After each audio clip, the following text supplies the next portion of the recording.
Olá para todos, gravando mais um vídeo para o meu canal Realidade Espiritual Jocir Sartori, e hoje separei para comentar e ler para vocês sobre o livro Os Mensageiros do Espírito André Luiz, psicografado por Chico Xavier, ou Francisco Cândido Xavier, e recentemente foi divulgado, acredito que muitos tenham visto, que foi feito um novo filme que é considerado Nosso Lar Parte 2, que na verdade é baseado no livro Os Mensageiros. E aí eu vi alguns trechos bem interessantes do livro, que foi escrito na sequência do livro Nosso Lar, foi psicografado, né, ditado pelo Espírito André Luiz, e que foi bem na época onde estava se iniciando a Segunda Guerra Mundial. Então André Luiz conta alguns relatos do que ele viu naquela época, mas que tem muita coisa que também serve para os dias atuais, como vocês verão nos trechos que eu separei, onde tem muita coisa que, embora muitas coisas tenham mudado, imagina desde em torno de 1940 até hoje, quanta coisa mudou, né? Inclusive a nível espiritual. Mas, por outro lado, o comportamento humano não mudou muito. Então, citando um trecho que André Luiz comenta: a percepção humana não consegue apreender senão determinado número de vibrações. Comparando as restritas possibilidades humanas com as grandezas do universo infinito, os sentidos físicos são muitíssimo limitados. O homem recebe reduzida informação do mundo que lhe é moradia. É verdade que tem devassado com a sua ciência problemas profundos. A astronomia terrena conhece que o Sol, por medidas aproximadas, é 1.300.000 vezes maior que a Terra, e que a estrela Capella é 5.800 vezes maior que o nosso Sol. E aí ele vai fazendo comparações de outras estrelas e também que existem fenômenos que afetam o nosso planeta, como a influência da Lua, de Marte, de Saturno, de Vênus, Júpiter, e também os milhões de sóis, aqueles sóis, estrelas, né, aglomeradas na Via Láctea, que de alguma forma, direta ou indiretamente, interferem na nossa existência como planeta e como humanidade. E ele continua dizendo: não para as observações humanas na grandeza ilimitada do macrocosmos. A ciência vai igualmente aos círculos atômicos, analisa a materialização da energia, o movimento dos elétrons, estuda o bombardeio de átomos e esquadrinha corpúsculos diversos. Isso aqui, na época, ele já se referia àquilo que depois, com a continuação das descobertas da ciência daquela época para hoje, do conhecimento de que existem, além, né, dos átomos, existem os elétrons, os prótons, os nêutrons, os elétrons girando ao redor do núcleo, constituído por prótons e nêutrons. E o que ele fala de esquadrinha corpúsculos diversos se refere às subpartículas que compõem esses núcleos, que são os quarks. Então existe uma série de outras partículas menores ainda, e que, se vai ver a fundo, é o que entra no campo da física quântica, que mostra que existe subpartículas cada vez menores e que se tornam pura energia. Então a própria ciência comprova que a matéria não existe, existe energia em todos os aspectos da natureza, da vida. Nós somos pura energia, porque somos compostos por esses aglomerados de subpartículas e que temporariamente estamos coesos, estamos densos, mas nossos corpos sutis são compostos por essas estruturas corpusculares ínfimas, ainda não detectadas pelos instrumentos da ciência atual, mas que certamente no futuro será detectado os corpos sutis e todas as estruturas que nos compõem. E aí ele continua dizendo: há porém outros mundos sutis dentro dos mundos grosseiros, maravilhosas esferas que se interpenetram. O olho humano sofre variadas limitações e todas as lentes físicas reunidas não conseguiriam surpreender o campo da alma, que exige o desenvolvimento das faculdades espirituais para tornar-se perceptível. Então vocês veem que ele coloca aqui a existência, ele cita, né, a existência de que existe a existência de outras esferas que existem em outros planos. Existem planetas que não são materializados, mas também dá para entender que ele se refere às estruturas mesmo das colônias espirituais e dos centros intraterrenos, que vibram em outras faixas de vida, em outras faixas de frequência muito mais elevados, muito mais sutis, e que a percepção humana não consegue identificar, né?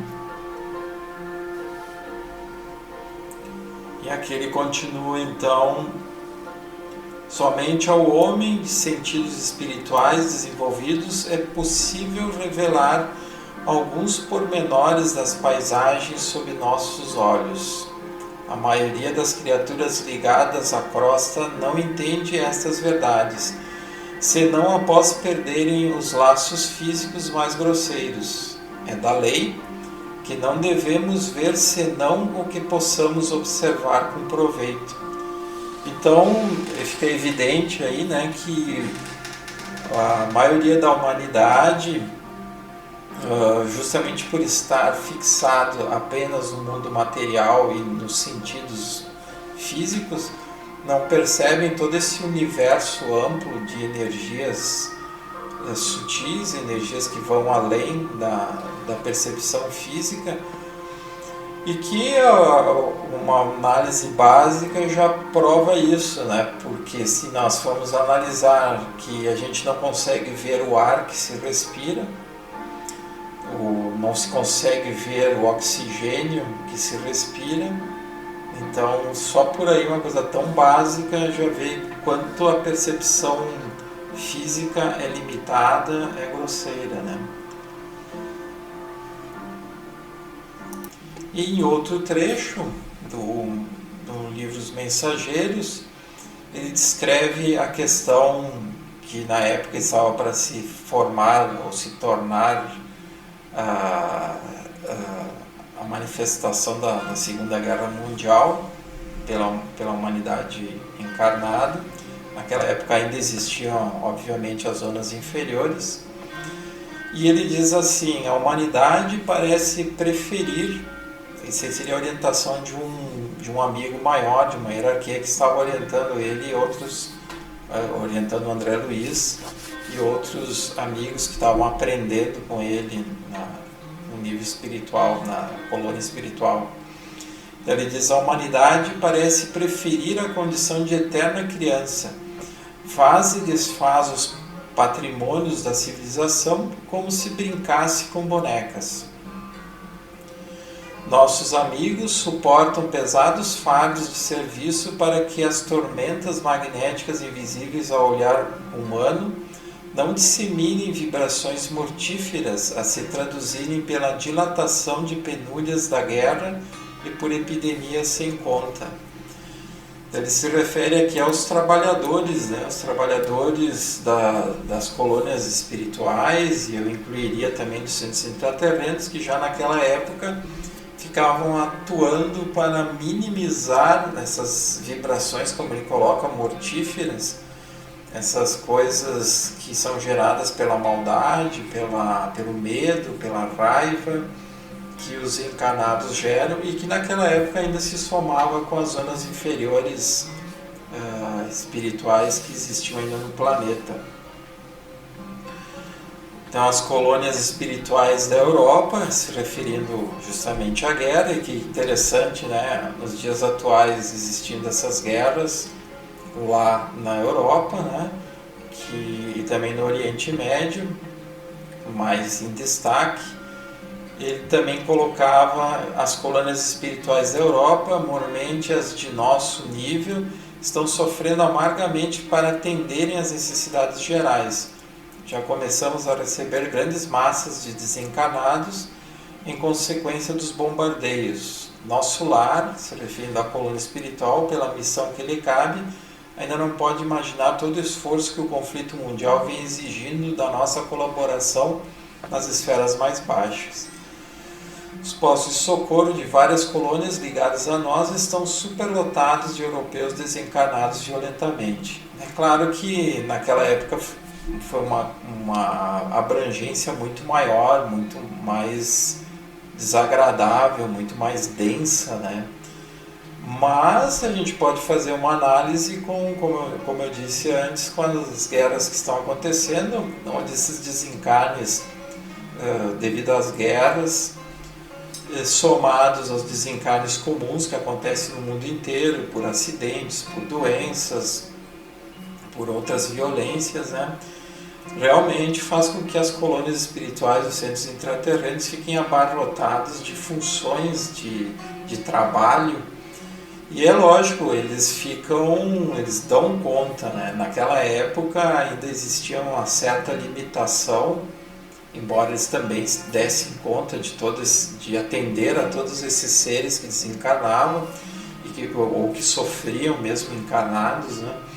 Mas agora, nos dias atuais, tudo isso está muito mais dinâmico, toda essa remoção, esse encaminhamento de seres que desencarnam acontece imediato, o desencarne acontece, os seres já são encaminhados para as colônias espirituais e alguns para os centros intraterrenos. Aí vai depender do nível de evolução de cada um, onde nos centros intraterrenos vão seres mais evoluídos, que desencarnam. E com tudo isso não tem mais aquela passagem de desencarnar e ficar perdido aqui no plano físico, ou desencarnar e descer para as zonas inferiores, já que as zonas inferiores não existem mais. Então, de qualquer forma, o ser desencarna e é encaminhado para uma colônia espiritual para receber os seus atendimentos básicos, né? E todas as ramificações das colônias espirituais e dos centros intraterrenos vão fazendo esse auxílio, esse atendimento constante.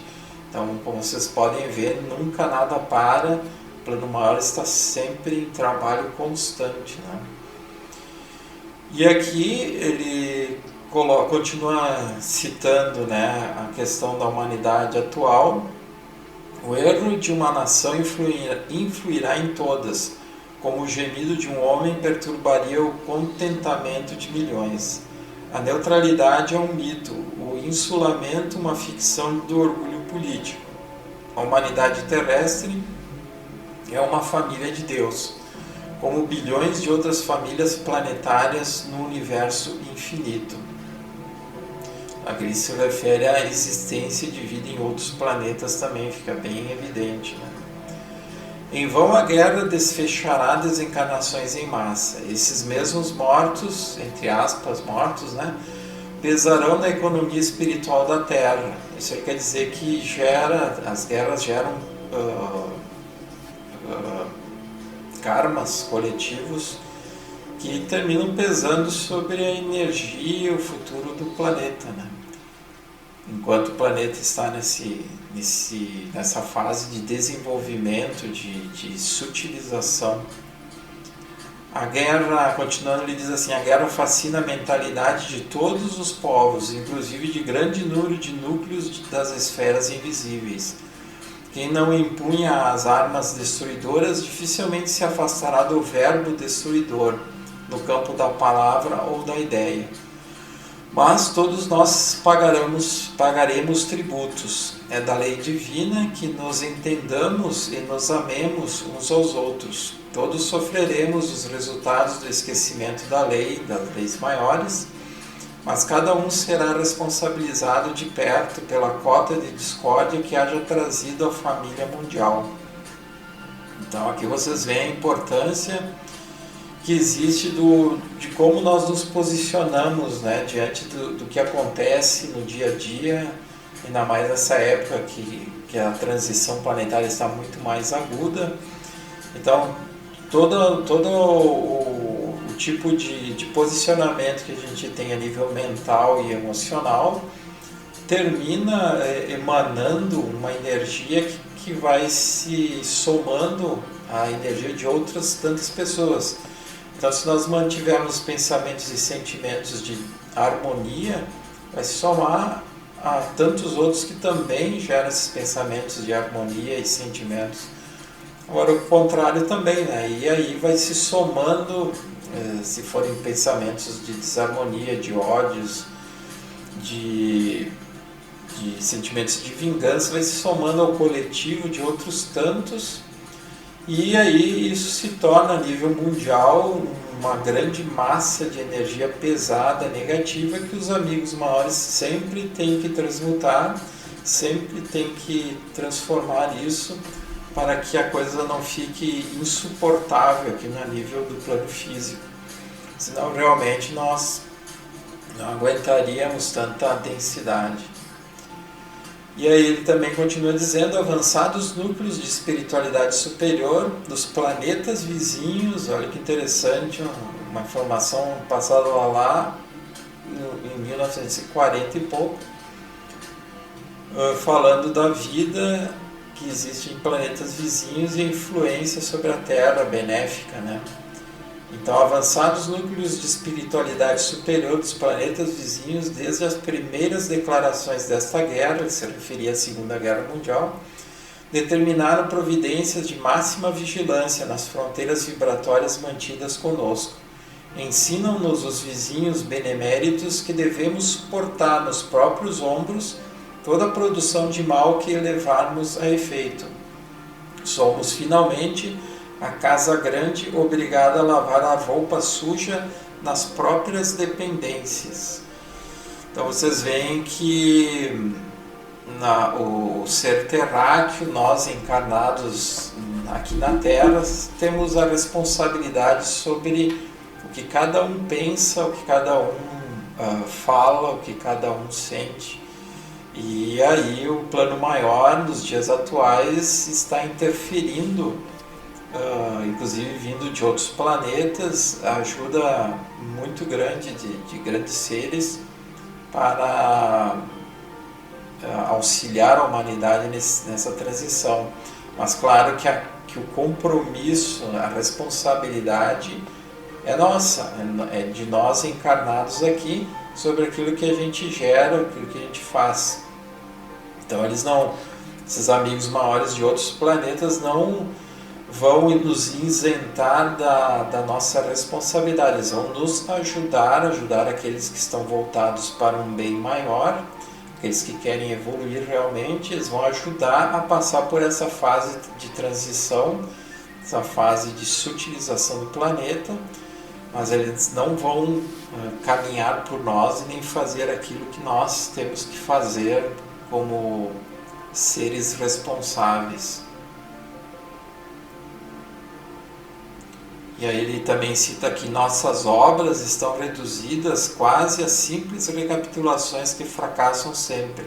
Não saímos do estágio da experiência. Quer se referir à humanidade atual, a humanidade daquela época e que também é a humanidade atual, né? Não sai do estágio da experiência, né? Está sempre experienciando e nunca aprende muita coisa, está sempre reincidindo nos erros. E aí também ele cita num outro trecho do livro que eu achei muito interessante, num capítulo chamado Os que Dormem, para ver a importância do posicionamento que existe em nós aqui encarnados em relação à vida que nós temos, em relação àquilo que nós aceitamos como informação, como realidade maior ou não. Então ele descreve assim: vi extensas filas de leitos aos pés do chão, ocupados todos por pessoas mergulhadas em profundo sono. Muitos tinham semblante horrendo, eram muito poucos os que traziam as pálpebras cerradas, parecendo tranquilos. Em quase todos estampavam-se-lhes nos olhos, aparentemente vitrificados, o extremo pavor e o doloroso desespero da morte. Cadavérica palidez cobria-lhes a face.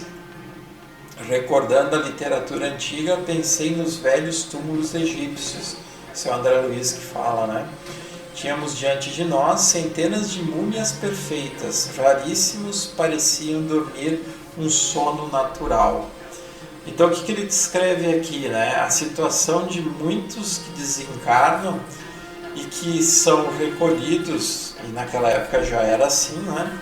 Recolhidos para uma colônia espiritual, mas que por acreditarem que a morte existe como um fim, as pessoas que são céticas, né?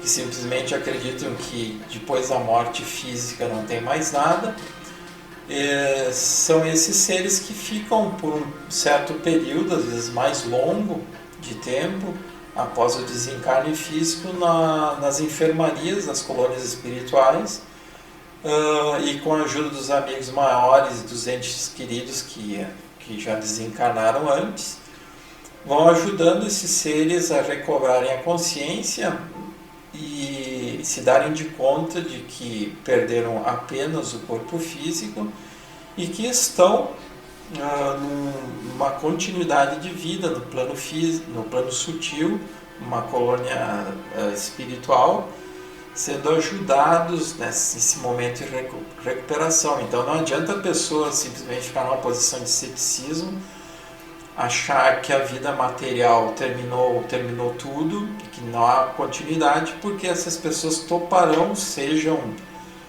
espíritas, católicas, evangélicas, céticas, ateias, o que for, toparão com essa realidade sutil, e isso fará com que elas sofram um período a mais na colônia espiritual, até se darem de conta, até aceitarem tudo isso que existe, toda essa realidade maior, a continuidade da vida, né? Aí ele continua dizendo assim: este sono é verdadeiramente a avançada imagem da morte. Aqui permanecem com a bênção do abrigo, se referindo à colônia espiritual, né? Alguns milhões dos nossos irmãos que ainda dormem. São as criaturas que nunca se entregaram ao bem ativo e renovador em torno de si. E mormente os que acreditaram convictamente na morte como sendo o nada, o fim de tudo, o sono eterno. A crença na vida superior é a atividade incessante da alma. A ferrugem ataca a enxada ociosa. O entorpecimento invade o espírito vazio de ideal criador. Os que nos círculos carnais, homens e mulheres, creem na vida eterna, ainda que não sejam fundamentalmente cristãos, estão desenvolvendo faculdades de movimentação espiritual e podem penetrar as esferas extraterrenas em estado animador, pelo menos quanto à locomoção e juízo mais ou menos exato. No entanto, as criaturas que perseveram em negação deliberada e absoluta, não obstante, por vezes, filiadas a cultos externos de atividade religiosa, que nada veem além da carne,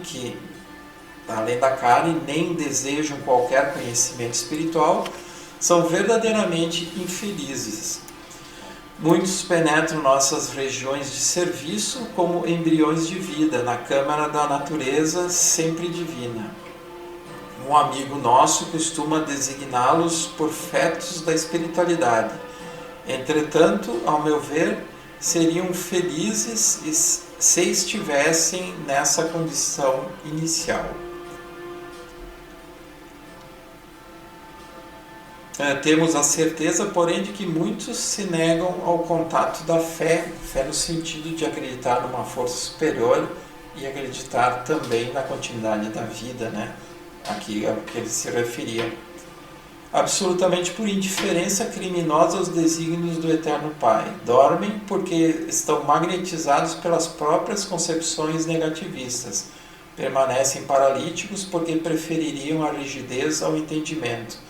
Mas dia virá em que deverão levantar-se e pagar os débitos contraídos. Eis porque os considero sofredores. Primeiramente demoram no sono em que acreditam, mais tarde acordam. Porém, a maioria não pode fugir à enfermidade e à perturbação, como acontece aos irmãos dementados que vimos ainda há pouco, porque ele descreve aqui que muitos despertavam lá pelas tantas e se tornavam seres dementados porque não entendiam onde estavam, o que tinha acontecido com eles e se achavam ainda encarnados. Então isso é uma triste realidade que naquela época ele descreveu e que ainda hoje existe isso, existe essas pessoas que, como a gente conhece, né, que não acreditam em nada, que não, ou até dizem que acreditam, mas não praticam nada de bem, de bom, de positivo, e ao desencarnarem terminam chegando numa colônia espiritual, nas enfermarias, ficam lá dormindo por um período, até despertarem. Ao despertarem encontram muito mais dificuldade, porque não até aceitarem o que realmente aconteceu, aceitarem que aquilo que eles achavam que era uma ficção, uma mentira, ou até uma crença religiosa, ou uma ideia filosófica, eles se deparam com a realidade de que tudo aquilo é verdade. E aí eles só têm a se arrepender e vão ter que se trabalhar, ainda como desencarnados, vão receber instruções, ajudas lá nas colônias, para depois fazerem todo um planejamento sob a orientação do plano maior, onde eles vão planejar a nova reencarnação e, quem sabe, aí estarem mais conscientes, mais despertos de uma vida superior. Então é isso que eu queria trazer para vocês hoje, um pouco do livro Os Mensageiros, alguns pontos bem interessantes, que faz a gente refletir sobre essa realidade maior, sobre tudo que existe além do plano físico, né? Então, se gostaram, deem um like, se inscrevam no meu canal e até o próximo vídeo, onde trarei mais algumas informações, conhecimentos para todos. Até mais, até o próximo encontro.